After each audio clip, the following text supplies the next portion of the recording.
Hello ವೀಕ್ಷಕರೇ, ಎಲ್ಲರಿಗೂ ನಮಸ್ಕಾರ. ಭಾರತಿ ಕಿಚನ್ಗೆ ಸ್ವಾಗತ. ನಾನು ಇವತ್ತು ಪಡ್ಡು ಮತ್ತೆ ತೊಗರಿಬೇಳೆ ಚಟ್ನಿ ಮಾಡೋಣ ತೋರಿಸ್ತಾ ಇದ್ದೀನಿ. ಪಡ್ಡು ಮಾಡೋಕ್ಕೆ ಹಿಟ್ಟು ರೆಡಿ ಮಾಡ್ಕೋಬೇಕು. ಆ ಹಿಟ್ಟಿಗೆ ಏನೇನು ಬೇಕು ನೋಡೋಣ ಬನ್ನಿ.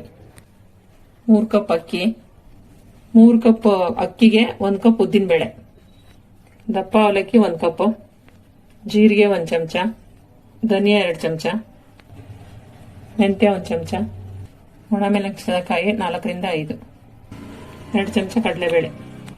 ಅಕ್ಕಿನ ಒಂದು ಪಾತ್ರೆಗೆ ಹಾಕ್ತಾ ಇದ್ದೀನಿ. ಇದು ನೆನ್ಸಕ್ಕೂ ಮುಂಚೆ 2 ಸಲ ಚೆನ್ನಾಗಿ ತೊಳ್ಕೊಳ್ಳಿ. ಅಕ್ಕಿ 2 ಸಲ ತೊಳೆದಾದ್ಮೇಲೆ ನೀರು ಹಾಕಿ ನೆನ್ಸಕ್ಕಿಟ್ಟಿರೋ ಅಕ್ಕಿ ಜೊತೆಗೆ 1 ಚಮಚ ಜೀರಿಗೆ, 1 ಚಮಚ ಧನಿಯಾ, 4 ರಿಂದ 5 ಒಣಮೆಣಸಿನಕಾಯಿ. ಇನ್ನೊಂದು ಪಾತ್ರೆನಲ್ಲಿ ನೀರು ತಗೊಂಡಿದ್ದೀನಿ. ಅದಕ್ಕೆ ಉದ್ದಿನಬೇಳೆ 1 ಕಪ್, ಅವಲಕ್ಕಿ 1 ಕಪ್, ಕಡಲೆಬೇಳೆ 2 ಚಮಚ, ಮೆಂತ್ಯ 1 ಚಮಚ. ಇದೆರಡನ್ನು ಬೇರೆ ಬೇರೆ ಪಾತ್ರೆಯಲ್ಲಿ ನೆನೆಸ್ಕೋಬೇಕು. ಇದು 6 ರಿಂದ 8 ಗಂಟೆ ಕಾಲ ನೆನಿಬೇಕು. ಇದು ಆಲ್ರೆಡಿ ನೆಂದಿದೆ, ನುಣ್ಣಗೆ ರುಬ್ಕೋಬೇಕು. ಇದನ್ನ ಮಿಕ್ಸ್ ಮಾಡಿ ಬೇಕಾದ್ರೂ ರುಬ್ಕೋಬಹುದು ಅಥವಾ ಸಪರೇಟ್ ಆದ್ರೂ ರುಬ್ಕೋಬಹುದು. ಸಪರೇಟ್ ರುಬ್ಬಿದ್ರೆ ಒಂದೇ ಪಾತ್ರೆಗೆ ಹಾಕ್ಬಿಟ್ಟು ಮಿಕ್ಸ್ ಮಾಡಿ. ನಾನು ಇದೆರಡನ್ನು ಮಿಕ್ಸ್ ಮಾಡಿ ರುಬ್ತಾ ಇದ್ದೀನಿ.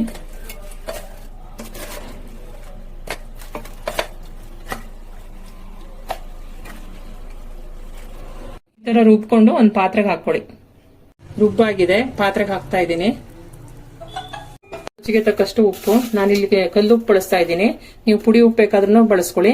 ಚೆನ್ನಾಗಿ ಮಿಕ್ಸ್ ಮಾಡಿ ಇದೊಂದು 3 ರಿಂದ 4 ಗಂಟೆ ಕಾಲ ಹುಳಿ ಬರಕ್ ಬಿಡಿ. ಹಿಟ್ಟು ಹುಳಿ ಬಂದು ರೆಡಿ ಆಗಿದೆ. ಇದಕ್ಕೀಗ 1 ಕಪ್ ಹಸಿ ಈರುಳ್ಳಿ,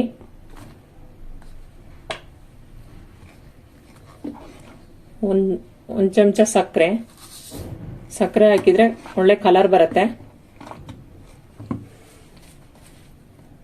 ಸ್ವಲ್ಪ ಕರಿಬೇವಿನ ಸೊಪ್ಪು, ಸ್ವಲ್ಪ ಕೊತ್ತಂಬರಿ ಸೊಪ್ಪು ಹಾಕಿ ಚೆನ್ನಾಗಿ ಮಿಕ್ಸ್ ಮಾಡಿ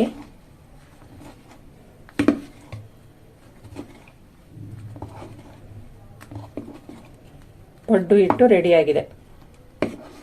ಸ್ಟವ್ ಮೇಲೆ ಪಡ್ಡು ತವ ಇಟ್ಕೊಂಡಿದ್ದೀನಿ, ಬಿಸಿ ಆಗಿದೆ.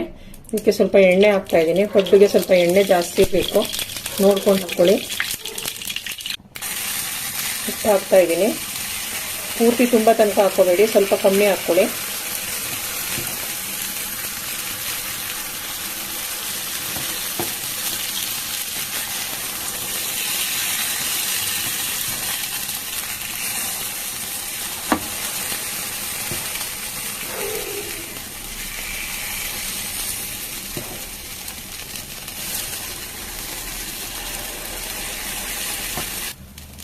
ಉರಿ ಸಣ್ಣ ಇಟ್ಬಿಟ್ಟು ಒಂದು 5 ನಿಮಿಷ ಮುಚ್ಚಿ.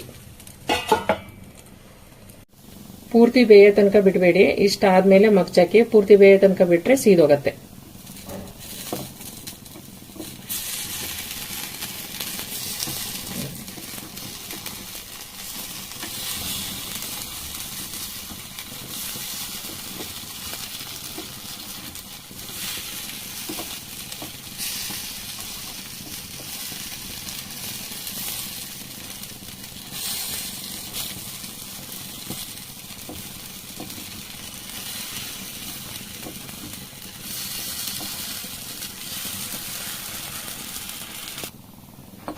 ಬಿಸಿ ಬಿಸಿಯಾದ ಪಡ್ಡು ರೆಡಿಯಾಗಿದೆ.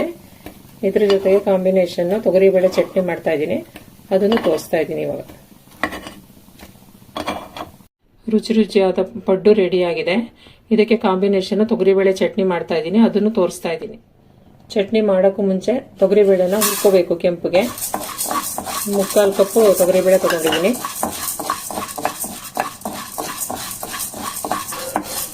ತೊಗರಿಬೇಳೆ ಕಲರ್ ಚೇಂಜ್ ಆಗೋ ತನಕ ಹುರ್ಕೋಬೇಕು. ಕಲರ್ ಚೇಂಜ್ ಆಗಿದೆ. ಈಗ ಇದಕ್ಕೆ ಸ್ವಲ್ಪ ಒಣಮೆಣಸಿನಕಾಯಿ ಹಾಕ್ತಾ ಇದ್ದೀನಿ. ಒಂದು 8-10 ಬ್ಯಾಡಗಿ ಮೆಣಸಿನಕಾಯಿ. ಇದನ್ನು ಒಂದು 2 ನಿಮಿಷ ಹುರ್ಕೊಳ್ಳಿ.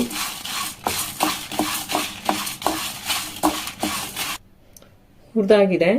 ಇದಕ್ಕೆ ಒಂದು ಅರ್ಧ ಕಡಿ ತೆಂಗಿನಕಾಯಿ ಹಾಕ್ತಾ ಇದ್ದೀನಿ. ಒಂದು ಹುಣಸೆ ಹಣ್ಣು, ರುಚಿಗೆ ತಕ್ಕಷ್ಟು ಉಪ್ಪು. ಹುರಿದಿರೋ ತೊಗರಿಬೇಳೆ, ಒಣಮೆಣಸಿನಕಾಯಿ, ಉಪ್ಪು, ಹುಣಸೆಹಣ್ಣು, ತೆಂಗಿನಕಾಯಿ ಎಲ್ಲ ಮಿಕ್ಸ್ ಮಾಡಿದ್ದೀನಿ. ಇದನ್ನು ಮಿಕ್ಸಿ ಜಾರಿಗೆ ಹಾಕಿ ನುಣ್ಣಗೆ ರುಬ್ಕೊಳ್ಳಿ ಚಟ್ನಿಗೆ.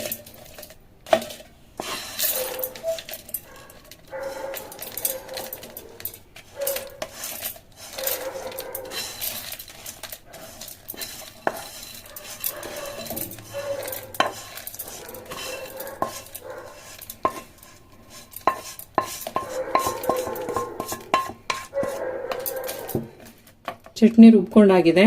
ಇದನ್ನು ಒಂದು ಬೌಲ್ಗೆ ಹಾಕ್ತಾ ಇದ್ದೀನಿ. ಇದಕ್ಕೊಂದು ಒಗ್ಗರಣೆ ಮಾಡಬೇಕು. ಚಟ್ನಿ ಒಗ್ಗರಣೆಗೆ 1 ಚಮಚ ಎಣ್ಣೆ, 1 ಚಮಚ ಸಾಸಿವೆ, ಒಣಮೆಣಸಿನಕಾಯಿ, ಸ್ವಲ್ಪ ಕರಿಬೇವು,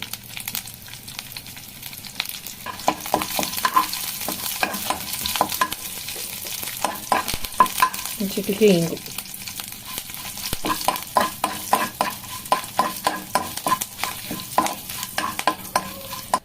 ಒಗ್ಗರಣೆ ಆಗಿದೆ. ಚಟ್ನಿಗೆ ಮಿಕ್ಸ್ ಮಾಡ್ತಾ ಇದ್ದೀನಿ.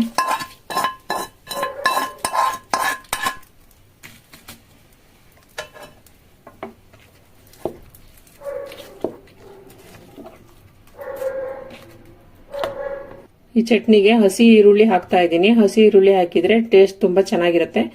ಒಂದ್ಸಲ ಈ ತರ ಚಟ್ನಿ ಮಾಡಿ ನೋಡಿ. ರುಚಿ ರುಚಿಯಾದ ಪಡ್ಡು ಮತ್ತು ತೊಗರಿಬೇಳೆ ಚಟ್ನಿ ರೆಡಿಯಾಗಿದೆ. ಪಡ್ಡುಗೆ ತೊಗರಿಬೇಳೆ ಚಟ್ನಿ ತುಂಬಾ ಚೆನ್ನಾಗಿರುತ್ತೆ.